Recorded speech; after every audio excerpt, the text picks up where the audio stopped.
संत मिले हुए हैं जो कैमरे पे तो नहीं आना चाहते हैं, लेकिन उनकी वाणी से आप इस अमृत स्नान की, इस दिव्य महाकुंभ की संपूर्ण गाथा जान पाएंगे। ऐसे दिव्य संत मिलना बहुत ही मुश्किल होता है, क्योंकि इस महाकुंभ में ऐसे संत आते हैं जो कभी भी इंसानों को दर्शन नहीं दे पाते हैं, लेकिन इस कुंभ में आके उन्हीं इंसानों को तृप्त कर देते हैं केवल और केवल दर्शन मात्र से। तो आज ऐसे ही हमारे साथ में एक संत महाराज बैठे हुए हैं हमारे साथ में, लेकिन वो कैमरे पे नहीं आना चाहते हैं। उनकी वाणी से ही आप इस भव्य महाकुंभ की जानकारी प्राप्त करें और ज़्यादा से ज़्यादा लोगों के पास भेजें भी, क्योंकि इस प्रकार की जानकारी मिलना भी बहुत ही असंभव होता है। आज जिस प्रकार की जानकारी आपको प्राप्त होने वाली है, तो करते हैं इस वीडियो को प्रारंभ। राधे राधे महाराज। कृष्णाय वासुदेवाय हरे परमात्मने प्रणतक्लेशनाशाय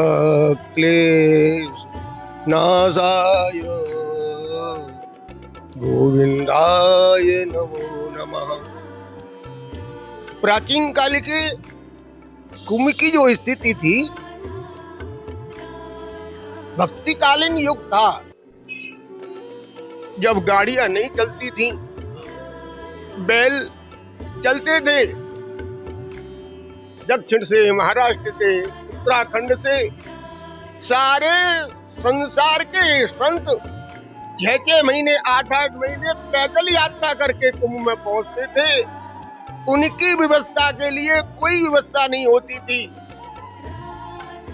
फूस की झोपड़ियां बना करके बैठ जाते थे। राजाओं का राज्य था।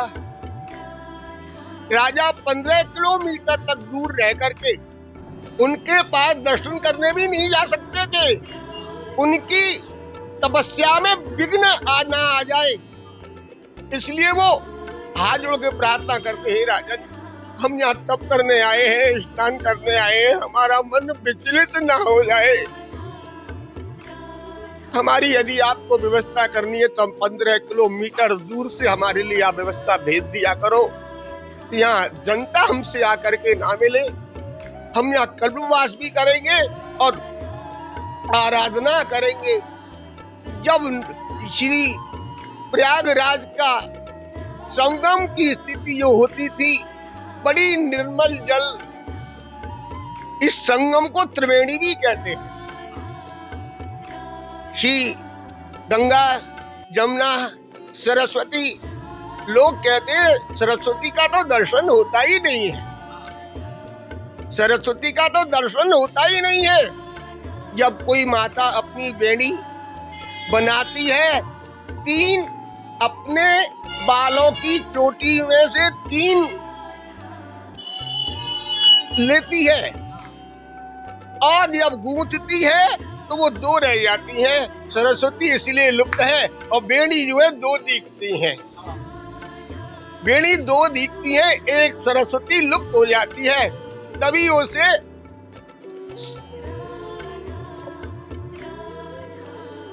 बेड़ी को गुप्त सरस्वती हमेशा सर्वदा गुप्त रहती हैं। जैसे विद्या गुप्त रहती है, दिखती नहीं है कौन कितना विद्वान है, किस संत ने कितना तप किया है। हाँ, संत ही जान जाते थे अपनी भावना से ये कितने महान संत हैं। संत जब अपने आप आपस में प्रणाम करते थे तो एक संत दूसरे संत के लिए प्रणाम कर रहा है तो दूसरा संत भी उसको प्रणाम कर रहा है। दोनों जने 2-2 घंटे तक बेहोश हो जाते थे। भगवान का चिंतन ना करके वो संत उनका चिंतन कर रहे हैं, उन्होंने क्या क्या किया है, क्या तप किया है, क्या भजन किया है, क्या साधना की है। दूसरा संत भी बेहोश होकर के उनके विषय में सोच रहा है। एक बार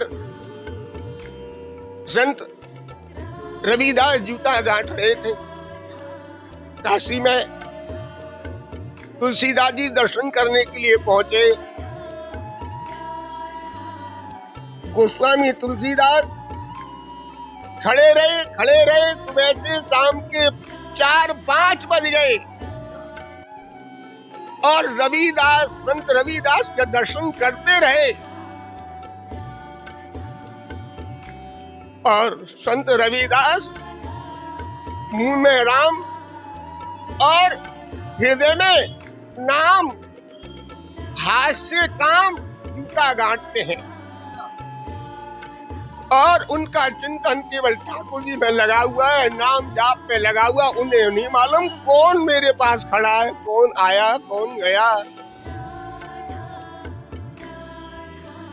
सेवा करते करते, जाप करते करते, जूते बनाते बनाते उन्होंने अपने कुंडा में से जल ऐसे उन्होंने अपनी कुची से, जैसे पोतते हैं ना, ऐसी कुची छोटी सी होती थी, उसको चमड़े में गीला करते थे, कुंडा से उसके जल को लेते थे और उन्होंने उस कुची को कुंडे में डाला और पानी छिड़क दिया। ये जल गोस्वामी तुलसीदास जी के ऊपर चला गया। आज भी फागुन का महीना है, फागुन का महीना है, शिवरात्रि आने वाली है। शिवरात्रि को ही लास्ट का कुंभ समाप्त होगा। तो संत रविदास बनारस में जूते बनाते बनाते जब उस जल को डालते हैं, तुलसीदास जी के ऊपर चला जाता है, वो जल रंग बिरंगा हो जाता है, केसरिया, लाल, गुलाबी, और इतनी सुगंध आती है। गोस्वामी तुलसीदास जी उस रंग को देखे धन्य हुए, कृतकृत हो गए। जब जूता पूर्ण बन चुके थे, उनके नेत्र खुले, गोस्वामी तुलसीदास जी की तरफ देखा, गदगद हो गए, प्रसन्न हो गए। गोस्वामी तुलसीदास जी संत रैदास के सामने प्रणाम करने लगे, वो उनको प्रणाम करने लगे। गोस्वामी तुलसीदास जी ने पूछा, बाबा रैदास, आपने वो जल छिड़का तो कैसे, किसके ऊपर डाला था? तो बोले, बाबा तुलसीदास, मेरो मन वृंदावन चला गया, फागुन का महीना हो, वृंदावन की गली में गोपिन के संग कन्हैया होली खेल रहे हो, राधा रानी पूरी बेहोदी नहीं कन्हैया ने, और कन्हैया दुबक गयो, गोपी ढूंढ रही रंगदार वे को, तो मैंने देख लियो, तो वो जल में मैंने उन पे डालो, कन्हैया मैंने भिगो दिया। जो ऐसे संत थे उस वक्त में, बनारस में रह करके वृंदावन का चिंतन करते हैं, कृष्ण का, राधा रानी का, वो संत कितने अद्भुत होंगे, कितने व्यापी होंगे। उनके बिन बैठे कहाँ हैं और कहाँ का चिंतन कर रहे हैं, कहाँ लीन हो जाते हैं। हम एक माला जपते तो हमारा ध्यान इधर उधर हो जाता है। कुंभ में, जो कुंभ का मतलब है कलश, और वो कलश समुद्र मंथन से प्रकट हुआ था, उसमें अमृत निकला था।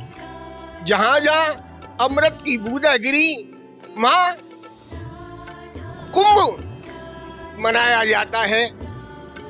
हरिद्वार, नासिक, उज्जैन, प्रयागराज। प्रयागराज जैसा अभी मैंने बताया था, प्रयागराज को त्रिवेणी कहते हैं, त्रिवेणी संगम कहते हैं। बेणी माने चुटिया, बेणी। कृष्ण ने इस पर एक भाव दिया,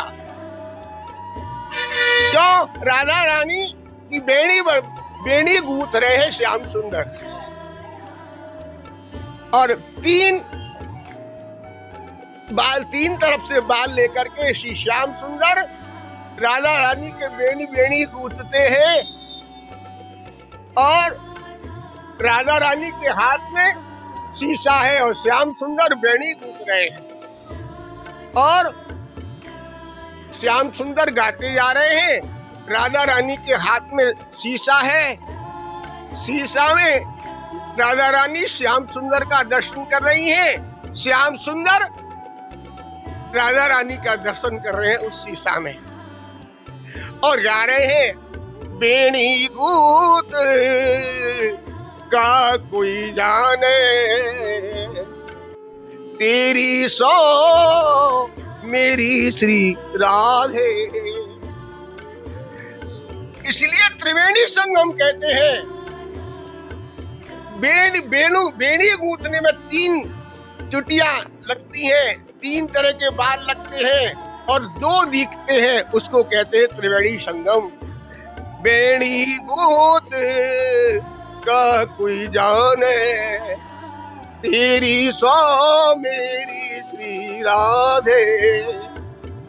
संगम में जाकर के सब डुबकी लगाते हैं, अपने पापों को धोते हैं। एक बार प्रयागराज ने भगवान विष्णु से कहा, हे भगवान आप मुझे बताओ, सब जीव पवित्र हो जाते हैं यहाँ स्नान करके अमृत के जल में। प्रयागराज ने कहा सब अपने पाप धो जाते हैं, पर मेरे पाप कैसे खत्म होंगे, मेरे पाप कैसे समाप्त होंगे हे भगवान। एक बार प्रयागराज में विशाल कुंभ लगा। अब व्यवस्थाएं बहुत अच्छी होने लगी, प्रयागराज का संगम बनने लगा, हजारों करोड़ों की भीड़ आने लगी। एक पंडाल में संत कथा कर रहे थे, कथा समाप्त हो गई। एक सफेद रंग का घोड़ा आकर के उस पंडाल में लोट लगा रहा है। वही पंडाल में एक संत उस रज में बैठ करके तप कर रहे थे। उनकी नासिका में धूल की गंध गई। उन्होंने नेत्र खोला तो देखा एक श्वेत रंग का घोड़ा पंडाल में धूली में लोट लगा रहा है। 7वां दिन आ गया, भागवत समाप्त हो गई। संत ने उस घोड़े से पूछा, भैया तुम कौन हो, यहाँ आके रोज लोट लगाते हो? तो वो प्रकट हो गया, मैं प्रयागराज तीर्थ हूँ। सब मेरे यहाँ पर अपने अपने पापों को छोड़ जाते हैं, अमृत की बूंदों से स्नान करके सब तृप्त हो जाते हैं, वो पवित्र हो जाते हैं। मैं पावन होना चाहता हूँ, मैं पावन होना चाहता हूँ। मैं अपने पापों से कैसे मुक्ति पाऊं? मुझे इतना ज्ञान है कि मैं जब ही पावन हो सकता हूँ जहाँ संत वैष्णव भक्त आकर के भगवत रस का पान करते हैं और उनकी धूली की रज यदि मेरे ऊपर लग जाए तो मैं पावन हो जाऊंगा। पावना नाम च पावन, जीव जब ही पावन हो सकता है कि हम गंगा जी स्नान करें और गोता लगाया, डूब गए फिर निकल आए, डूब गए फिर निकल आए, फिर डूब गए फिर निकल आए। कहते हैं कितने गोते लगाए, और भक्ति रस में डूब जाए और निकले नहीं तो जीव पावन हो जाता है। संगम का ये अर्थ है, संगम मतलब सब आपस में मिले, प्रेम भाव हो और प्रेम में डूब जाए, भगवत भक्ति में डूब जाए, वो प्रेम है। प्रेम और स्नेह हर पल प्रभु में अपना मन लगा के रखे और अपने मन से और श्वास से उनकी सेवा और भक्ति में लगा रहे, वो पावन बन जाता है। और संगम का यही अर्थ है, एक सब हो, वहाँ द्वेष ना हो, विकार ना हो, विचार पवित्र हो और भाव पवित्र हो, वही संगम है। जहाँ कुंभ का जो अमृत का स्नान करके संतों के स्नान का जल हमारे शरीर से स्पर्श होगा। कितने संतों ने अपने जीवन में तप किया है, उस जल से हम स्नान हो जाते हैं तो हम पवित्र हो जाते हैं। और प्रयागराज भगवत कथा, भगवत रस में डूबते हैं जब पवित्र हो जाते हैं। महाराज जी, एक बात और हमारी समझ में नहीं आई है कि क्या पहले कभी कुंभ नहीं लगते थे? क्या उन कुंभों में इतने व्यक्ति नहीं पहुंच पाते थे? इलाहाबाद का जो कुंभ है, उस कुंभ में इतने करोड़ लोग पहुंच रहे हैं, लगभग डेली का आंकड़ा 1 से 2 करोड़ का पहुंच रहा है, और नॉर्मल दिनों में 80 से 90 लाख व्यक्ति रोजाना प्रयागराज में पहुंच रहे हैं। क्या इस त्रिवेणी संगम का ही महत्व है? बाकी और जो 3 कुंभ हैं हरिद्वार, नासिक में, क्या उनमें इतने लोग नहीं पहुंचते? उनका इतना महत्व नहीं है? और महाराज जी एक बात और कि जो अमृत की बूंद गिरी थी, क्या वो इन्हीं तिथियों पे गिरी थी जो अमावस्या की और ये सोमती मौनी अमावस्या है, इनमें ही वो बूंदें गिरी थी जिनमें अमृत काल का अमृत स्नान होता है? ऐसा नहीं है, बूंद तो उन त्रिवेणी में गिरी, हरिद्वार के गंगा जल में भी गिरी, नासिक में भी गिरी, उज्जैन में भी गिरी। जो अच्छे पर्व आते हैं, इन दिनों में जो अच्छे मकर में जो अच्छा समय आता है, मकर संक्रांति, सूर्य में जब मकर आ जाता है, संक्रांति पड़ती है, पहला स्नान वही होता है। और 1 और 1.5 महीने के अंदर शिवरात्रि तक जो अच्छे पर्व होते हैं, उन मुहूर्तों में, उन नक्षत्रों में अमृत सिद्धि योग में स्नान करने का ज्यादा फल प्राप्त होता है। वैसे तो गंगा जल में, संगम में जितना भी स्नान करो फल तो उतना ही मिलेगा, पर तीर्थों में जो अच्छे दिवस आते हैं, अच्छे मुहूर्त आते हैं, कहते हैं ना कि कोई योग बता लो कौन सा योग है, और अमृत सिद्धि योग कौन सा है। अमृत सिद्धि योग तो श्री गंगा में हर वक्त ही प्राप्त हो जाता है, परंतु इस कुंभ पर में स्नान करने का करोड़ों फल प्राप्त हो जाता है। मत्स्य पुराण में पढ़ा है कि इस कुंभ में स्नान करने से 7 पीढ़ियां जो हमारी जा चुकी हैं, जो हमारे पूर्वज हैं, उनको भी तृप्ति मिलती है और आने वाली आगे की पीढ़ियों को भी तृप्ति मिलती है। तो इसमें कितनी सत्यता है? बिल्कुल सत्यता है। जो जीव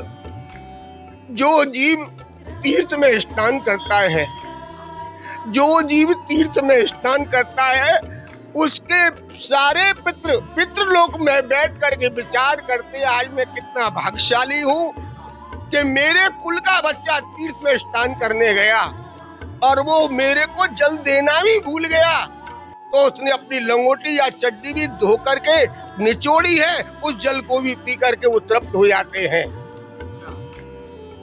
कि तीर्थ का जल पितरों को प्राप्त हो जाता है। यदि हमने मत तर्पण नहीं किया, जल नहीं दिया, सूर्य को जल नहीं दिया, पितरों को जल नहीं दिया, पितरों के लिए यदि तुमने जो गमछा भी निचोड़ दिया, भूल गए, तो वो पितर जो है उस गमछे के जल को लेकर के पवित्र हो जाते हैं। हर जीव जो पितृलोक में है, पितृ तृप्त कैसे होंगे?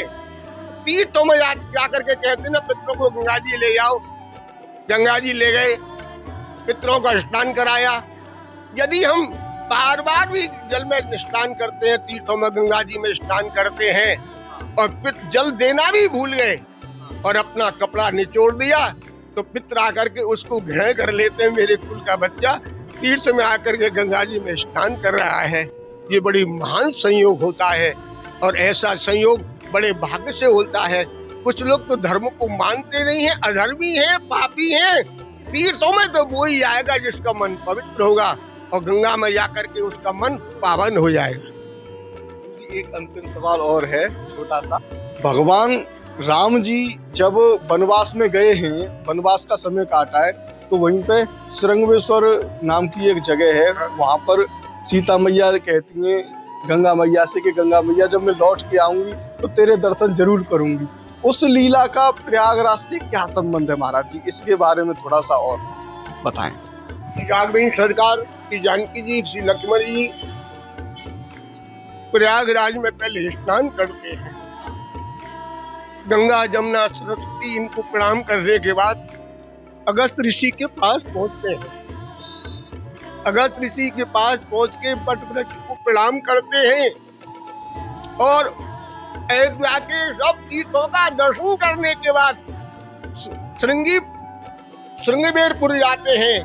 वहां से बिल्कुल कुछ थोड़ी सी आगे है प्रयाग से, वहां जाकर के निषाद राज से मित्रता करते हैं और मित्रता भी ऐसी करते हैं, वहां कोई दलित, कोई जाति का भेदभाव नहीं है। आजकल लोग कहते हैं भेदभाव।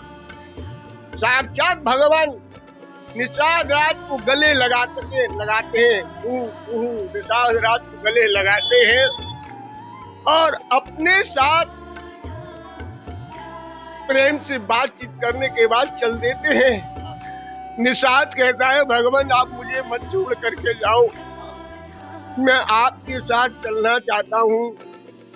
निषाद राज कितनी दूर तक जाकर के राम लक्ष्मण जानकी को केवटक के पास पहुंचा देते और निषाद ने बहुत कहा आप मुझे अपने संग ले चलो। राम जी के नेत्रों में आ गए, अरे मित्र मैं आऊंगा जब तुझसे अवश्य मिल करके जाऊंगा।